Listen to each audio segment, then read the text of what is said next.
할렐루야. 오늘은 7월 25일 화요일 마가복음 5장 21절부터 43절의 말씀입니다.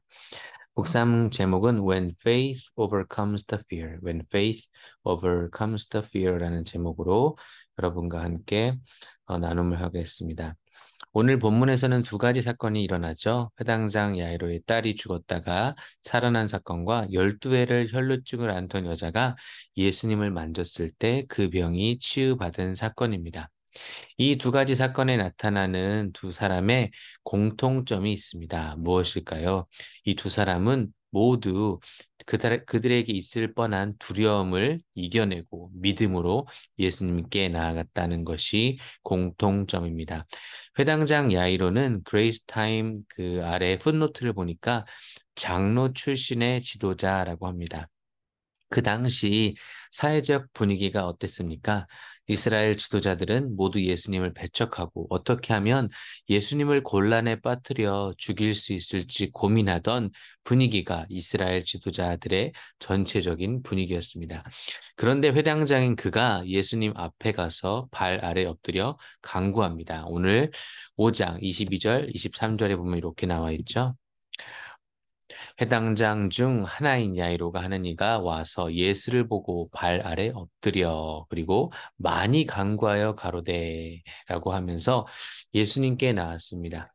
자신이 가진 지도자의 위치에서 내려와 할 수도 있고 더 나아가 예수님을 믿고 그를 찾아갔기에 서기관과 바리새인들로부터 핍박을 당할 수도 있었습니다. 그러나 그는 이 두려움을 이겨내고 예수님께 나아갔죠.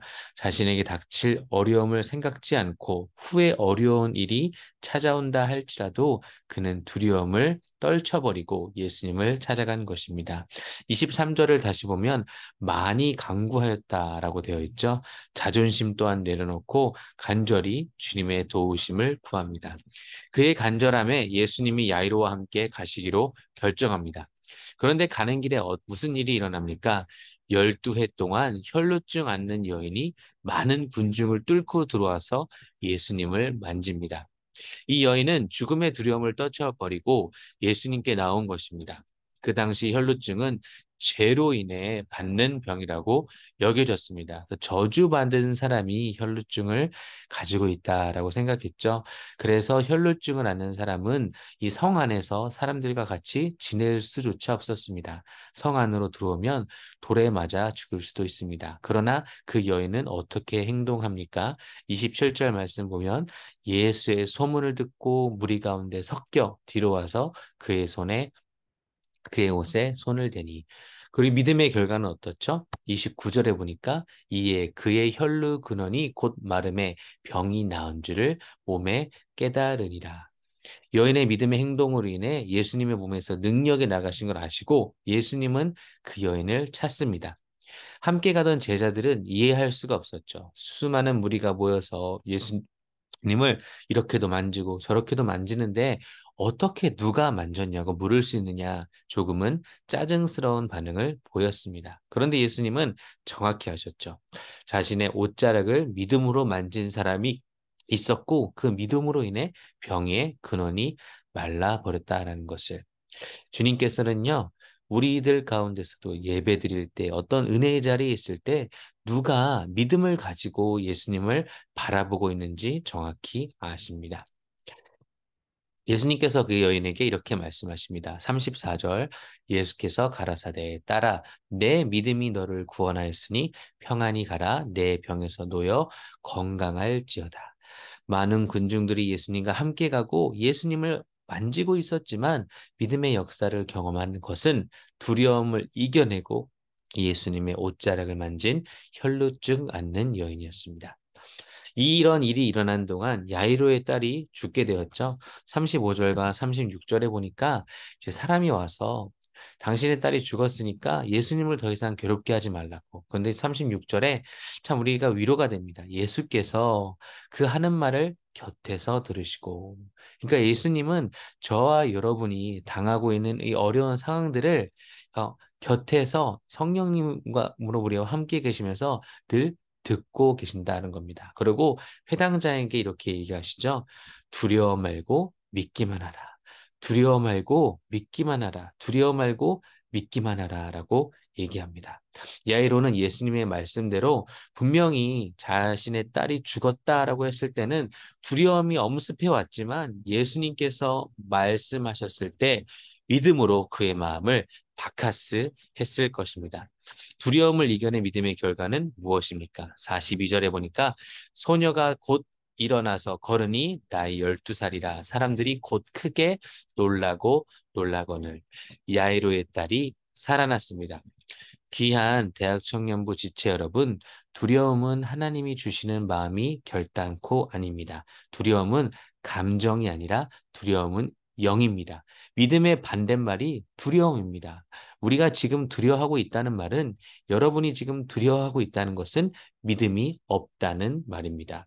디모데후서 2장 1절 1장 7절 보니까 하나님이 우리에게 주신 것은 두려워하는 마음이 아니요 오직 능력과 사랑과 근신하는 마음이니. 성경에서 일어나는 모든 믿음의 역사는 두려움을 이겨내고 두려움을 오버컴하고 믿음으로 반응했을 때 일어났습니다. 회당장 야이로는 자신의 신분과 직분에서 잘릴 두려움을 이겨내고 혈루증 앓던 여인은 죽음의 두려움을 이겨내고 주님의 옷자락을 만졌습니다. 여러분이 버려야 할 두려움은 무엇입니까? 남들의 시선입니까? 거절감입니까? 혹시 내가 믿음의 행동을 해도 아무 일도 일어나지 않을 것이라는 말씀에 대한 불신의 두려움입니까? 히브리서 11장 6절은 우리에게 분명히 이렇게 얘기합니다. 믿음이 없이는 기쁘시게 못하나니 하나님께 나아가는 자는 반드시 그가 계신 것과 또한 그가 자기를 찾는 자들에게 상 주시는 이심을 믿어야 할지라. 믿음이 있어야 한다. 예수님께서는 오늘 우리에게 이렇게 말씀하십니다. 5장 36절 두려워 말고 믿기만 하라. 두려워 말고 믿기만 하라. Do not fear, only believe 라고 얘기합니다. 그리고 진정 믿게 되면 혈루증 앓았던 여인처럼 행동할 수 있습니다. 오늘 이 구절이 저의 원버스보다는 원버스라고 할 수 있겠네요. 어플리케이션 버스인데요. 무엇이냐면 5장 27절 말씀입니다. 자, 보십시오. 27절에 예수의 소문을 듣고 자, 믿음은 들음에서 납니다. 저와 여러분이 얼마나 좋은 말씀을 많이 듣습니까? 그런데 이 혈루증 앓던 여인은 듣는 데서 끝나지 않았어요. 두 번째 보니까 무리 가운데 섞여 뒤로 와서 듣고 행동으로 옮깁니다. 움직이기 시작했던 거죠. 그리고 세 번째 보면 작정했던 믿음의 행동을 합니다. 옷에 손을 대니. 옷에 손을 대니. 28절에 보니까 뭐라고 되어 있냐면 이는 내가 그의 옷에만 손을 대어도 구원을 얻으리라 함일러라 라고 이야기를 합니다. 사랑하는 우리 대학 청년부 여러분, 우리가 얼마나 많은 그런 말씀을 듣고 들어서 이렇게 행동해야지, 내가 구체적으로 액션을 취해야지 생각만 하고 행동으로 옮기지 못할 때가 얼마나 많습니까? 그렇기 때문에 우리가 믿음의 역사를 경험하지 못하는 것입니다. 다시 27절 말씀을 보면 듣고 와서 옷에 손을 대니. 드는 것으로 끝나지 않았습니다. 여기 그 장소까지 왔습니다. 왔는데 사람이 너무 많아서 예수님의 옷에 손을 댈 수 없을 두려움이 있을 수 있지만 혈루증 앓던 여인은 옷에 손을 대는 두려움을 이기는 믿음의 행동을 보여줍니다. 두려움을 이기는 믿음, when faith overcomes the fear, 하나님이 역사하십니다. 할렐루야.